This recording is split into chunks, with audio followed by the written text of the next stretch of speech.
Hello and welcome to another quick look with the Casual Hour. I'm Chase Kennecke. Along with me is Bobby Pease. Hello, Bobby. Howdy. And we're going to take a look at some Mario versus Donkey Kong. This is me, just right here. Just This is you, huh? Yeah, just bunch bananas, laying down on the couch, watching TV, having a good time. Look at that Mario. It's very cool Mario. It is. Donkey Kong thinks so too.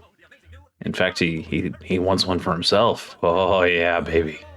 Oh yeah. That looks good. Oh yeah. All right. So the story here: Donkey Kong runs out of his house and he goes to the factory to try to get one, or I guess he goes to like a store first to see if he can find one to buy, and they're all sold out. So he goes directly to the factory and he just steals all of them and runs away.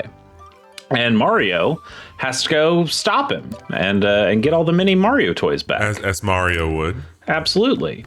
No princess in this one. You're just finding the toys.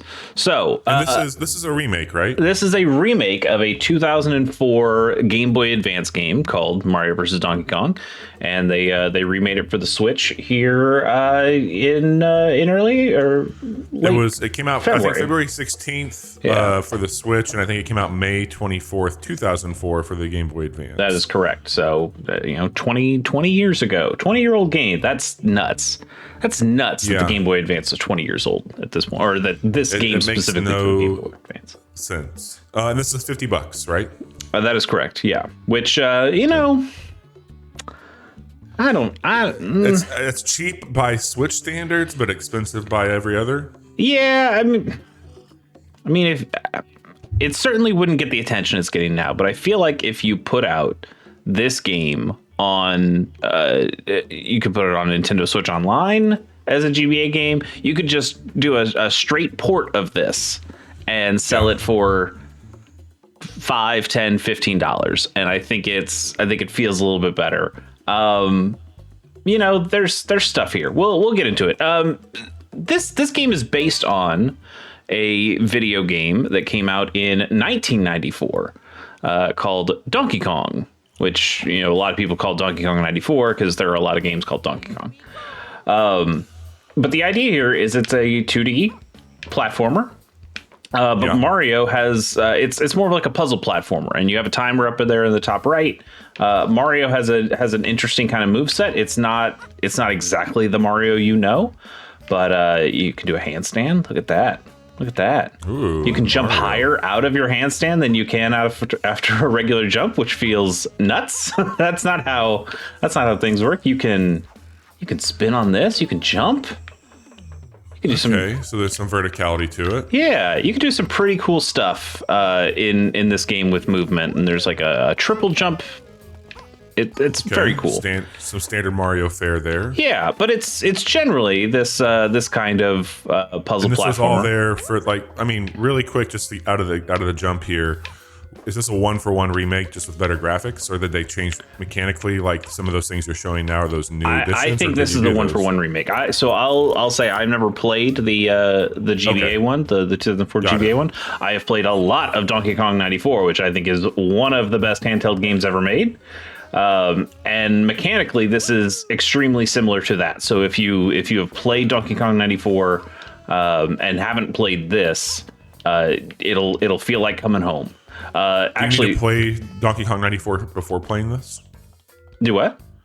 Should you play Donkey Kong 94 before playing this? I mean, if you want to play a better game, maybe. Okay. I'm not saying this is a bad game. This is a totally fine game, but Donkey Kong 94 is a Stone Cold classic, so it's hard to say which one's saying here. This is you're kind of. I mean, you know what you're doing, obviously, but this is just finding out. When you say a puzzle platformer, where can I hop? What can I stand on? Okay, I can't jump here. If I do a handstand, I probably have a little bit more of a gain to get. I can see some of the timing stuff with the character movements there too. I understand what you're getting at with that. Yeah, it's like moving things around, hitting switches. Every stage, most stages are like this, where they're split up into two parts. Where the first one we have to find the key and get it to the door. And then the second one, you have to find the mini Mario toy and grab it. So there's a little bit of Super Mario Brothers 2 Doki Doki Panic here, where you're like running on people, but you can also pick them up and throw them, but it doesn't necessarily kill them automatically. So they're kind of pulling from a lot of different things, which I just think is rad. There's so many cool even like ideas a little here. Captain Toad DNA here. Totally, yeah, I can see that. Captain Totally. But no. Let me ask you another question. So I am the beloved uncle in the household that introduces video game stuff to my nephews. Do you think this is too complicated for a younger audience, given some of the puzzling of it? I don't. Donkey Kong 94 was one of the very first games I owned as a child on my Game Boy. And it was something that I don't think I immediately was able to grok in that, like, this isn't exactly like Super Mario Brothers. Man, I don't know how some of this stuff works. But, you know, you're a kid. You play it and you figure it out. Yeah, you just figure things out. Okay, you get another hammer. But man, this is just some classic fucking video game for me. This is fucking great. Like, looking at it from this perspective, like, I could see the appeal. And I feel like we talked about this on our podcast, The Casual Hour, but depending on maybe where you're tuned in or what kind of ad blocks you have, I felt there was little fanfare from Nintendo for this remake and release, but it sounds like maybe that wasn't the case and that you saw a lot more. Yeah, I mean, if you're like me and you don't have ad block on and you've watched one Nintendo Direct, and holy Jesus, did they put a bunch of pre-roll ads on YouTube for you? I think they've done a pretty good job. I think my neighbor's backing a large truck up, so you're probably hearing a beeping now. Okay. That should be stopping soon. So those two things I just showed you, those are kind of the regular stages, but then after each world there are two extra stages, and one of them is this kind of Lemmings style stage. Ooh, where cool. You've collected all the mini Marios and they are just following you. So now you have to figure out how to lead them to things because they can't climb ladders. So I've got to get them to spell out here. Is it toy?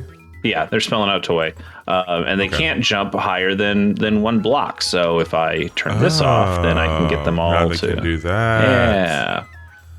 All right. So now you're starting to figure things out. Of like, okay, you didn't play the new Pikmin, did you?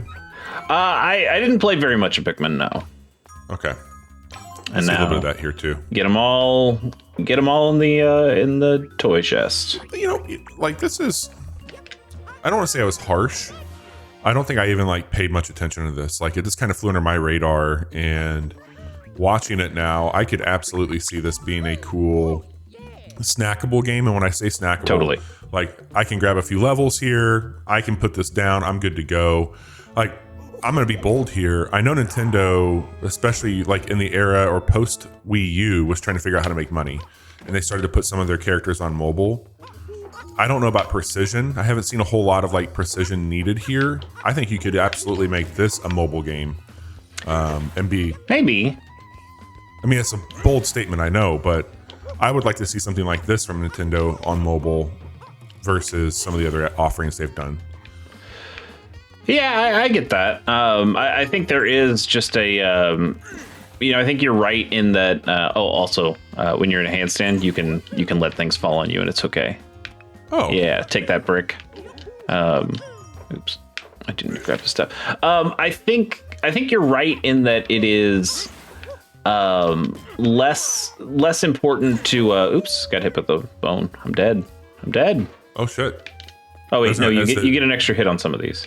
Wait, do you get extra hits based on the mini Marios? Because I have a KO there. That's interesting. In Mario vs. Donkey Kong, it's one hit dead. So this is not what I'm used to. Also, it's 4 hits to kill a boss. What the fuck, Nintendo? Have you learned nothing? That's new. That's new. But back to your point, yeah, I think the game hasn't asked for anything super precise, but at the same time, this game is so much about the movement set for Mario, and I don't know if you could necessarily get that same freedom of movement on a mobile device. Yeah. Why don't we do? You start to cannibalize the Switch at that time too. Yeah. Why don't we do one more? Let's show off a new area. Let's show off the jungle here. So it looks like, is it 7 levels and a boss level per world? Yes, I believe that is the case. Okay. And if Mario is anything to go off, I imagine it's 8. It's 8 worlds. Although we had Johnny, our co-host on the Casual Hour, look it up,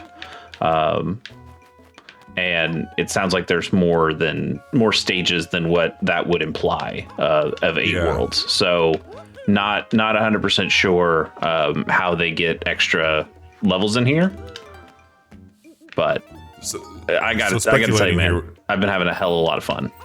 I mean, it looks great. It looks great. There's also a little bit of, like, if you throw the key down, it has a timer on it. So maybe like a little bit of, Yoshi's Island potentially in there.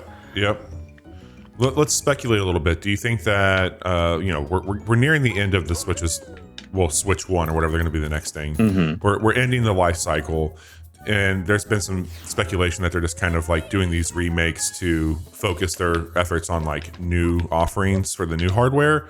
Do you think that's the case here, or do you feel like this is Nintendo testing the waters for like what's the appetite for maybe another one of these games rather than a remake?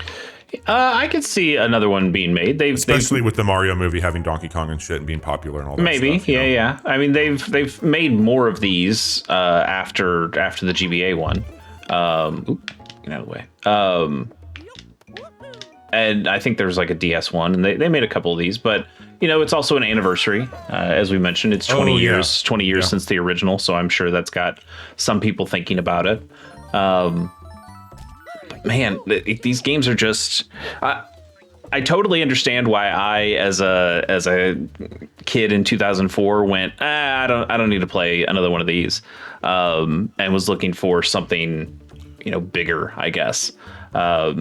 But coming to it in 2024 as a relative adult, I think it's just rad to be able to come in and play this kind of low stakes, just do a couple levels, get done, get out of there. Dude. It just by the numbers. Yeah. Like, it respects your time. You can progress through it and like measure that progress really easily. I just wonder, the reason I bring that up is they really did the whole like Mario versus Donkey Kong. They were at each other quite a bit in that movie. And I just wonder if they were like looking at like what they had. Okay, we got a new Princess Peach Showtime game. We're bringing more Donkey Kong out.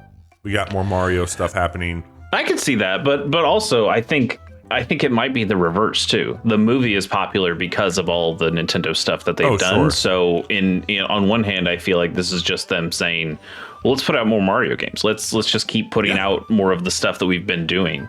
And if it leads to more movies, great. But Bobby, I gotta say, I think this game is excellent. It does feel a little pricey for what this is. I think if you have an analog pocket or something, you could totally just download Mario vs. Donkey Kong or buy a copy if you didn't jailbreak it. Let me look that up. Let me look up how much a GBA copy of Mario vs. Donkey Kong costs. While you're doing that, do you want me to talk a little bit about the show? Please do. So there's a few things going on with this game. One, Chase has talked about it on our podcast, as we mentioned, which is the Casual Hour. We record that Wednesdays at 9 p.m. Central on twitch.tv/Casual Hour, as well as youtube.com/Casual Hour, which if you're here, like and subscribe so you can get all of our live and our videos on demand. We also play games together on Monday nights and Friday nights at the same time and same locations. And if you want to hear us talk about games and not watch us play games, you can do so by tuning in every Friday morning when our podcast, again, the Casual Hour, goes live on every podcast platform that you have. And I'm sure you'll talk about it, Chase, but I know that you're doing something special with this game besides this quick look as well. So, on eBay right now, you can buy this game for around $20, maybe even cheaper. Okay. So if you have a GBA or you have something that plays GBA games, you can buy this for half $20, like over half or under half the price of this Switch version. But again, the Switch version is fun. It looks nice. I think they've got some fun visual things that they put in here.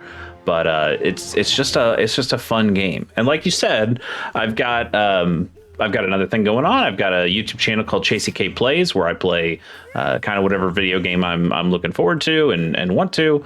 And right now, I decided to play Mario vs. Donkey Kong. So I have completed the first 2 worlds, and on the next episode, I'll be going for at least World 3 and maybe even World 4. But it's been a lot of fun, kind of getting back into these mechanics and remembering a lot of Donkey Kong 94. I'm doing a little bit of history stuff as I go along with it, and it's been a great time. So you can join us there. That's awesome. I really appreciate you showing this one off to me, Chase. I've been wanting to see it in action for a while, and the quick look worked. I think this is something that if I can find a pocket this year, I will absolutely check out before Game of the Year time. I think that's a great idea. Thanks for joining me, Bobby. Thanks, man.